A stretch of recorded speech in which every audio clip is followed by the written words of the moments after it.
Ew, what is this? Hello. So me and my girlfriend are about to move into an apartment. And the first thing we noticed in the kitchen was this. This is a withdrawable wooden cutting board that can be found in many households. And because of it being a accompanied part of the kitchen, many other people that lived there before you has been using it, and you might not find it as fresh as you wanted to. Cuts, stains, unevenness, and sometimes even smells.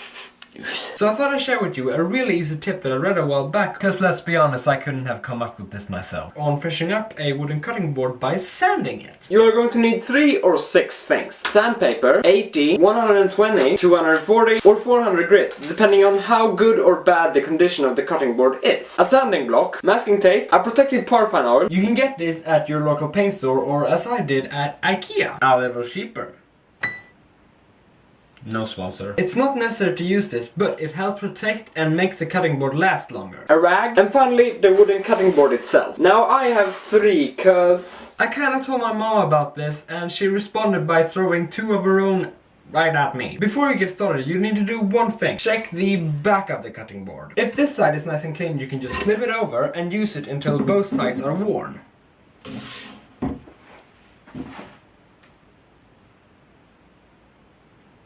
Have you done it now? Have you used it so that it's at the brink of oblivion?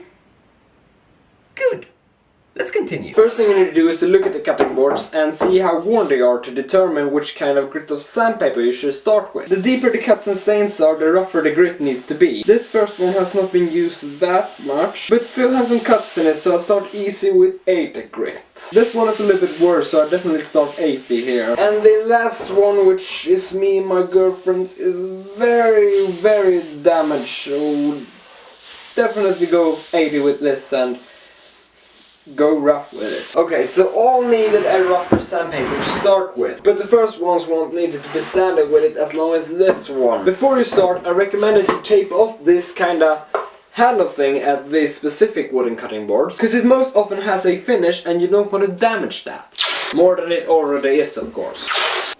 And if you have these things hanging out, you could either put some glue there and use a piece of tape to squeeze it back in there, or do as I do and just rip it off. Then begins the sanding. You want to sand with the grain. If you look at the wood, you will see that the grain is going in this direction. That is how you want to go, or else you will see the cuts of the sandpaper very clearly. And how much you need to sand with each grit is determined how worn the surface is. You want to go just enough so that it feels and looks good. Remember though, if you're dealing with some really deep cuts, then they might not go away completely. When you're done with the first grit, you should move up to a thinner grit. And with this and the rest of the grit, you shouldn't be needed to go completely ham with the sanding, because the board should already be pretty smooth and clean from all the stains by the rougher grits. So finer grits are just for making it completely smooth. And when you're done with that one, you keep doing and keep increasing the grit until you get to about 400. There.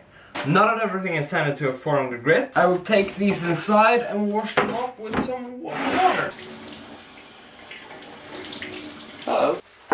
And once everything have dried, you're basically good to go to cutting. But to make it last longer, you can take some paraffin oil on a rag, wipe it richly over the board, squeeze off the excess, wait 24 hours, repeat that. And no, I did not shower, I'm a disgusting human being. And then you can do this oiling process a little bit from time to time, depending on how much or what you're using the cutting board for. And now you just wait a couple of hours for it to really sink in. But that is some simple steps on how to freshen up your wooden cutting board. Of course, this works for all types of wooden cutting boards. Again, I will take no credit for this idea. A tip is to have one cutting board for each thing. For example, one for meat, one for vegetables, and one for bread. Now take your newly freshened up cutting board and start cutting away.